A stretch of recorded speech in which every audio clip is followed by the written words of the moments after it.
Hello my people, welcome to my channel. This is Sakalane. Thank you so much for taking time to watch this video, and also I'd like to say thank you to my Facebook friends, my Instagram followers for supporting me, liking my page. Thank you guys for the wonderful comments that you leave on my DMs. Okay, without wasting time, let's get to the business of today. Today we are talking about rezoning application. Yes, I know in the past I spoke a lot about zoning, saying that if you want to build student accommodation, you must first check your zoning. If you want to build a shopping center, you must first check your zoning. If you want to build a house for your family, first check if the zoning is correct. So over the past week, I've been receiving a lot of DMs, people asking me, like, Lisa, I've heard you, but what does this application look like? People asking me, can you please explain what is a zoning? Can you please explain why should I submit a rezoning application?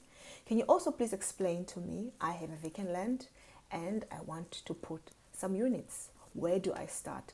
How do I obtain information? Who to contact? So there's a lot of unanswered questions that people want to know more. So I decided, okay, let me do a tutorial and explain some of these issues that has to do with the zoning, has to do with rezoning application, that has to do with the land use. Take you through the first step to the end product. The first step meaning that getting a vacant land and submitting an application. The second step, going through all these processes until the final product, which is the construction phase. Another thing that I need to mention that is very fundamental is that once you take that decision to rezone your property, you must act in that decision within 2 years. You'll check your bylaws of the municipality. They have a time frame that will say you must act on this right within 2 years. If you don't act, it will lapse. So put your ducks in a row before you embark on the process of rezoning your property.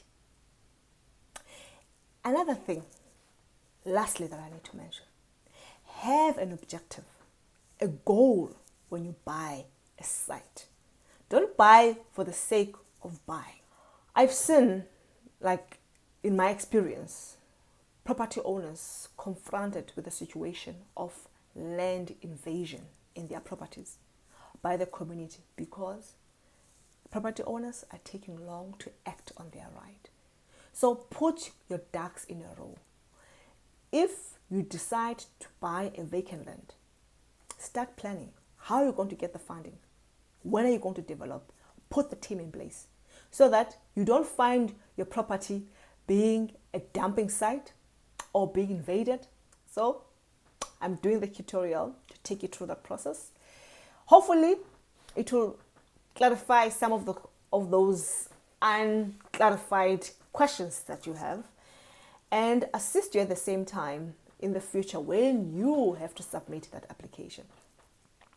Relax and enjoy the tutorial. I'm hoping that you are going to learn. Thank you. Okay, let's say you just bought this piece of land and the purpose of you buying this land is because you want to build flats. You want to get a rental income out of this flat. But now the issue is your property is zoned residential, zone 1. Unfortunately, my friend, you can't build multiple units in residential zone 1.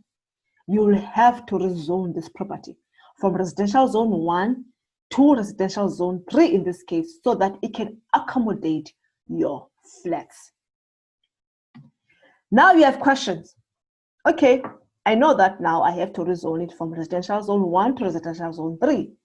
So how do I do that? Where do I go? What information is needed? Who to consult? Don't stress. Simple.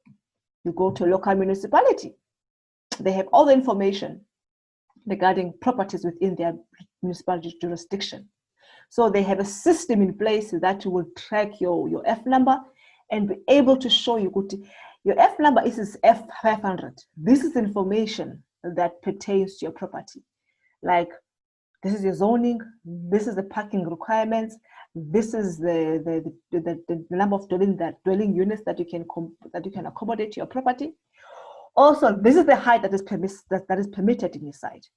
So that information you will have to go to the municipality to obtain that information. Now the municipality, you will also have to consult a town planner, because although you can't just speak to anybody in the municipality who is not a town planner, they won't be able to give you the right information. So a town planner, you will consult, get all the information, ask all the questions that are not clear, the hows, the where, and what. He will be able to take you through to say, okay, this is the site, and when you want to build flats, this is the process that you need to undertake for you to get the right zoning. This is the application form that you need to submit so that we can change the existing rights to residential 3 so that you can build your flats and use the property to generate income. Unfortunately, as I've said, residential zone 1, you can't put units for rental income because it is only meant for a dwelling, for a family to reside. So you've got all the information from the town planner, you are happy, and then you realize, you know what, there's so much that I need to do here for me to be able to submit this application to the municipality. I would definitely need a consultant who is a town planner to compile this application. So therefore, when Sipho or Tandega or Precious or Michelle, you will need to appoint a town planning consultant, because a rezoning application can be very complex. It needs a lot of information. You need to compile motivation reports. You need to get all the locality plans and so forth. It's one of the things I'm going to show on the next slide. What are those information that are required? So you have a zoning certificate in front of you, and this information that pertains to the zoning certificate: your F number, the township area, the street, the use of zone, the height, the parking, the building lines, the density, and etc. There's other information that you might see on your zoning certificate. Why do you need a zoning certificate? Remember, banks, they will never give you funding for developing a property without a zoning certificate. They want to see what are the developmental rights pertaining to your property, so that they make sure whatever that you're going to build in that land, it is aligned, it is compliant to the regulations and the laws of the municipality. Further, this zoning certificate will be attached to the rezoning application. It is a requirement. Lastly, you'll pay for it.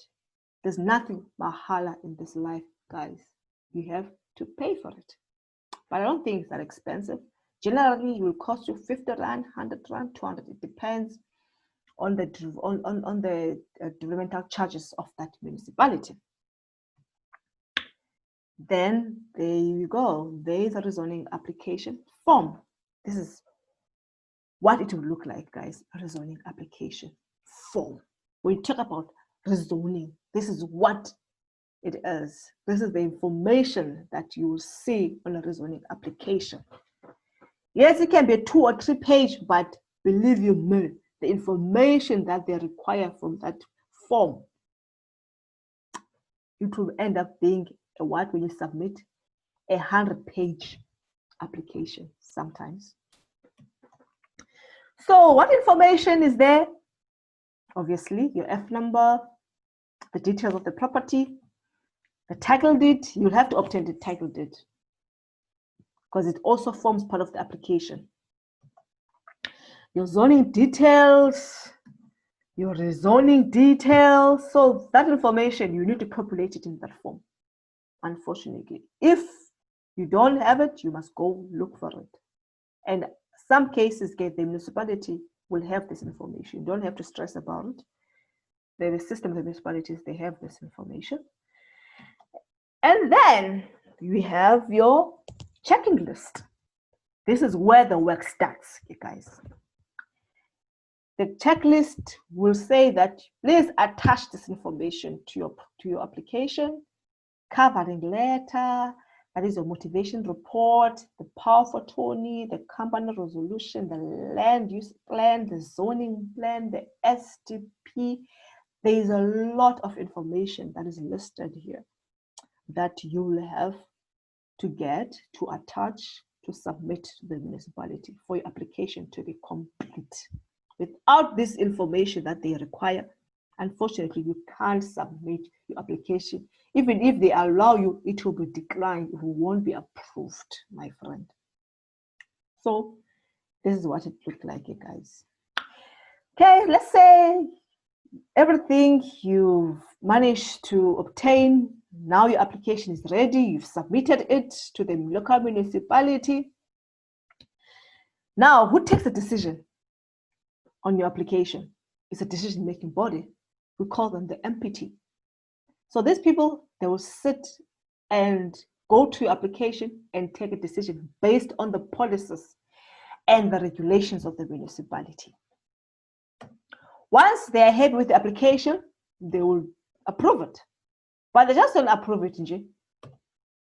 There are conditions, listed conditions there. And one of those listed conditions is the submission of a building plan.